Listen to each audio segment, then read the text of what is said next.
ko sa inyo. Wow, ito talagang malaki. Malit-liit lang guys ang kunin ko.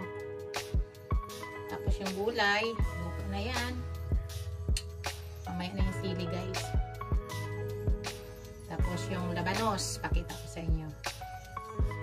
Tapos sabaw. Yan. So dito guys, napakasarap. Yummy-yummy talaga to guys. Yan. Harap ba?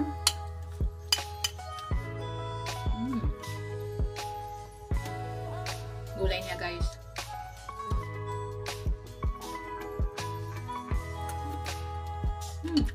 Tamang-tama sa asim guys.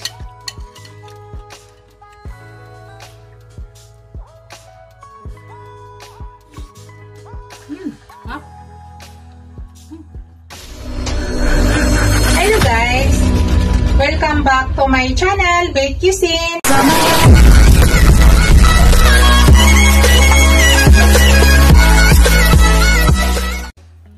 Hello guys! Today's video guys, I want to share with you. Magluto po tayo guys ng sinigang na isda. Gamit kong isda guys ay salmon belly. Yan po, nalinis ko na yan maigi guys. Ang ganda ng salmon belly ngayon guys. Yan, binili ko yan sa supermarket. Nakaraan binili ko yan sa palengke at it's maganda rin. So ito yung mga ingredients guys na ihalo ko. Yan, ito yung bok choy guys, tira-tira ko yan. So ihalo ko na rin yan kasi sayang. Ihalo ko na rin yan guys. Kunti lang yung bok choy na yan. Ito kangkong, nalinis ko na siya maigi guys, hindi ko na pinakita sa inyo. So ang ginawa kong pangpalinis nito guys ay binabad ko muna sa baking soda. Then after 20 minutes, binanlawan ko siya ulit, nilinis ko siya ulit. Kasi ino-open ko yan isa-isa guys, yung dahon. Kasi minsan may nakatago dyang dumi. O di kaya worm. Yan. So yan yung mga ilagay ko guys, na green leaves, yung kangkong at saka bok choy. At ito pa guys, ang aking ilagay. Ilalagay tayo ng labanos, siling haba, sibuyas, ginger guys, luya, mga fresh. Ginayat ko siya ng ganito guys. Nakakatulong to guys ha, para matanggal yung lansa ng ating isda. Yan, yung sibuyas dahon guys. Yan na, wala ng dahon dahil nga matagal na tong stock ko. Kaya ihalo ko na rin siya guys. Tapos marami pong kamatis. 5 pirasong kamatis na fresh yan guys.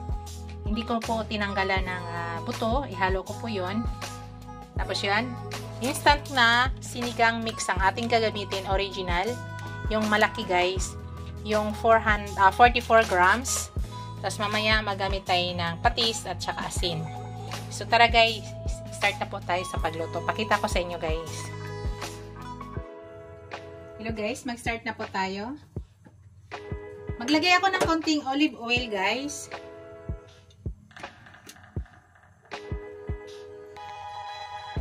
Para mag-isa ko lang yung aking ingredients na iba. Pwede rin kayo gumamit hindi kahit anong oil guys. Pwede naman. So ilagay ko yung aking ginger at saka aking sibuyas. Pagsama ko na guys.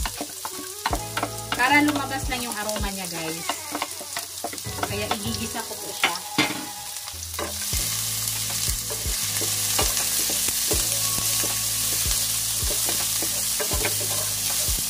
Kunting mantika lang. Palabasin lang natin yung aroma ng ating ginger para mabilis.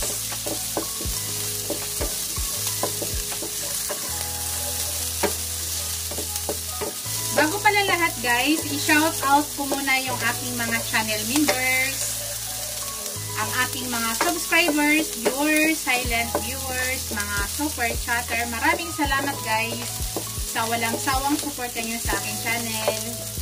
Sa hindi pa nakapag-subscribe sa aking channel guys, please subscribe nyo ako guys.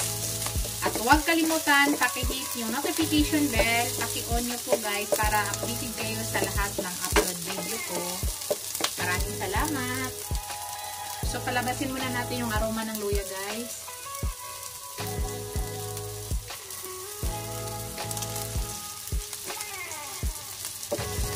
Pwede na natin ilagay ang ating tomato. Hindi ko tinanggal yung buto guys ha.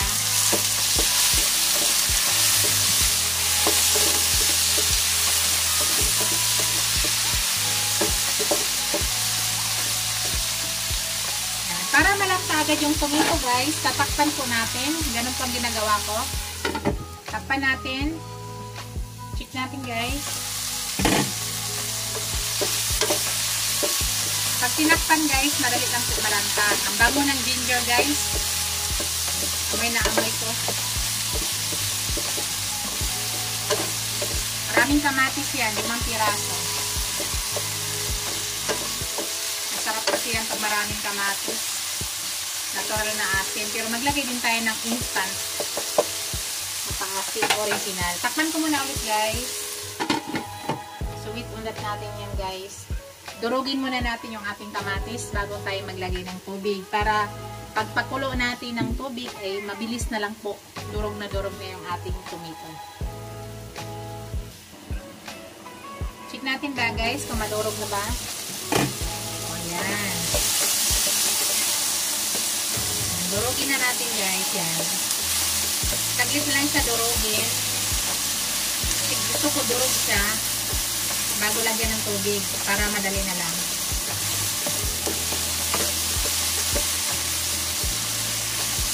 Kadalasan guys, pag nagluluto ako ng bili, tanong bili, sinisigang ko siya sa miso. Pero ngayon, hindi po miso ang gamit natin. Sinigang lang talaga siya. Sinigang sa sampalok guys.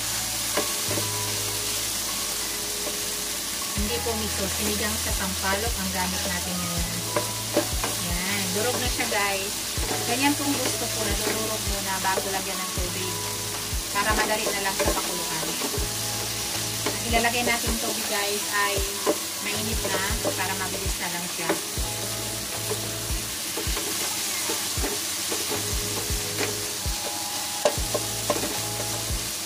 Lagyan na natin ng tubig guys.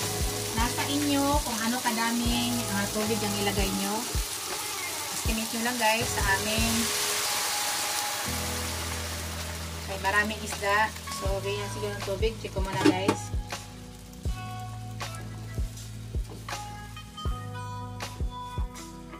Iubos ko na lang itong tubig guys. Nasa inyo guys. Kung gusto nyo ng kaunti, malagdag pa kayo niyan. Nasa inyo po yan. Ako binabalance ko lang kung ano kadami yung fish. Ay marami po yung isda. Baka marami pa yung isda, wala nang sabaw.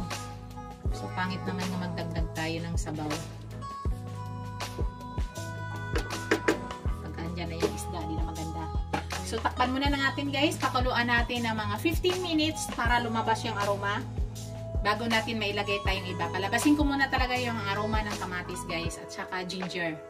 Pag naamoy ko na, na-smell ko na, nasa sabaw na natin yung amoy na yan. So, it's time nga mag-add na tayo ng ibang ingredients. So, sa ngayon, takpan ko muna. Pakuluan ko siya hanggang 10 minutes, guys. Hindi malakas na apoy. Medium na apoy lang, ha.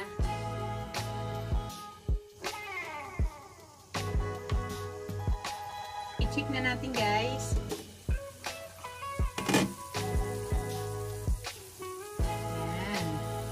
So, after 10 minutes guys, gano'n na po yung nangyari. Ilagay na natin yung ating labanos at saka siling haba.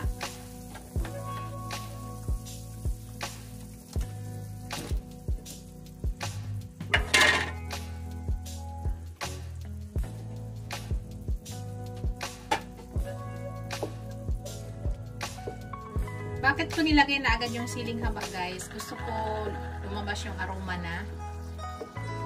Ayan ang gusto ko dyan. Pinapalabas ko na yung aroma ng sili para mabango. Yan. Dito guys, naglalagay na ako ng patis para magkaroon na ng lasa yung ating sabaw. Ganyan po yung ating pamaraan guys. Yan. Pag kulang mamaya guys, ang i-add ko dyan ay asin. Hindi po puro patis ang ginagawa ko. Ang i-add ko dyan, asin. So, continuous pakulo lang muna tayo ng ating sabaw guys, pakuluan lang muna natin. Napakabango guys, promise. Sobrang bango. Tapos maya-maya, isara muna natin at maya-maya ilagay na po natin yung ating isda. So, hayaan lang muna natin kumulo. Mga 3 minutes guys, pakuluin lang natin. Hello guys, after 3 minutes, open na natin guys. Wow, bango.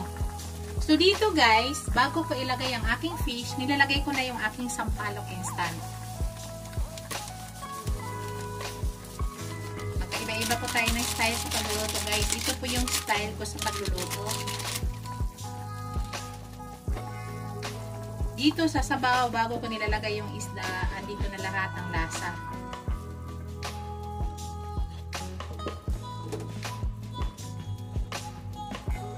Gusto ko sa labanos guys, hindi masyado lata. Tama lang. So, dyan guys, ay ilalagay na po natin ang ating fish. Maraming fish to guys ha. Actually, dalawa lang kami kakain. Kaya inisa ko na. Kakadarating kasi yung aking mga anak. Dalawang lalaki. Paborito po nila to guys. Sinigang na bili, salmon bili. O, tingnan mo guys, puno na. Yan, pakuluan lang natin guys. Lutuin muna natin yung fish. Ngayon, tatakpan ko muna. Nakita nyo guys, ganun ang gusto ko pag magsigang ako. Kulay orange yung sabaw. Kaya marami pa akong kamatis pag ako po ay nagsisigang. Yan. Gusto namin guys maasim. Takpan po natin, tapos hintayin natin 2 to 3 minutes. Titikman po siya guys. Lutuin muna natin yung fish para mailagay na natin yung green leaves. Tingnan natin guys.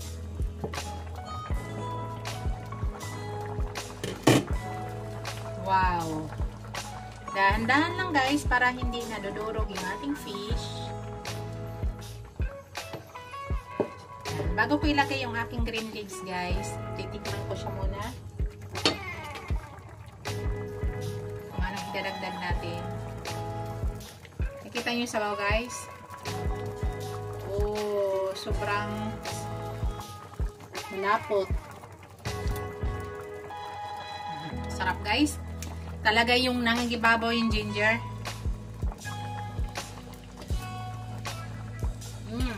Dagdag lang ako ng konting asin guys ha. Kunti lang. Yan. Okay na.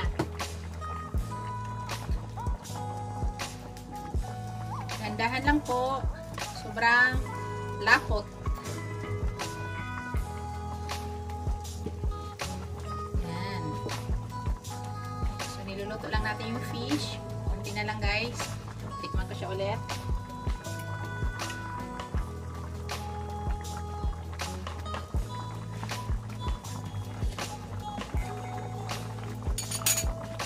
Tama na sa lasa guys. Hintay lang muna natin yan. And guys, pwede na natin ilagay yung ating kangkong at saka bok choy. Yan, napakarami guys. Sama-sama na po natin. Yung sabaw niya guys, tama lang. At tama na po yung lasa. Para sa amin ay tamang-tama na lahat.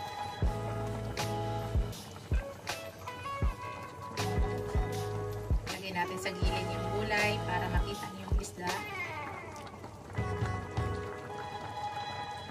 Tikman natin mamaya guys ha.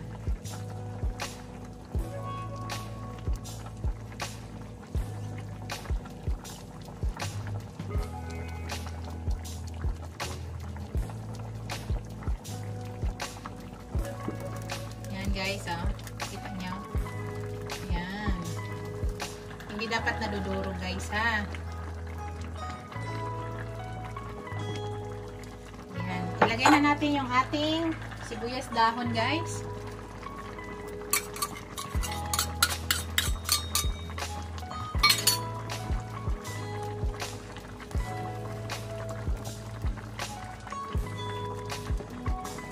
Tsaka yan guys, luto na. Papatayin ko na yung apoy. Ayaw ko na overcook yung green leaves guys. Kasi yan, nabababad pa yan sa kanyang mainit na sabaw. Kaya lalambot pa yan.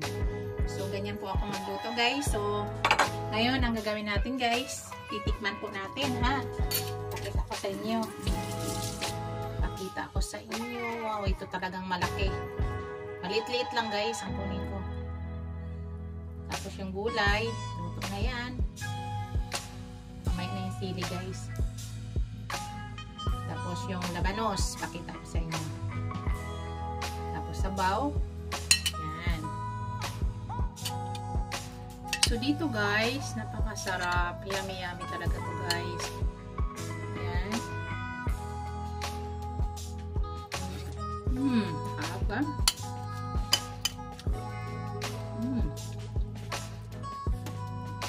Gulay niya, guys.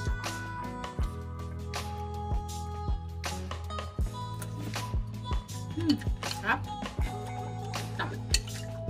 Tamang-tama sa asim, guys.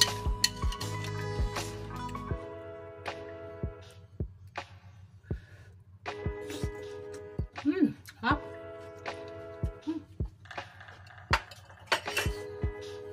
Kakain na ako, guys. Ang sarap. Ito na yung aking sinigang sa sampalok na salmon bile. Ito na yung aking finished product, guys. Kakain na po ako. Thank you for watching, guys. Don't forget to like, comment, share, and subscribe to my channel. See you in my next video, guys. God bless us all. Ingat po lahat. Bye! Kainan na po tayo. Love you all. Bye-bye!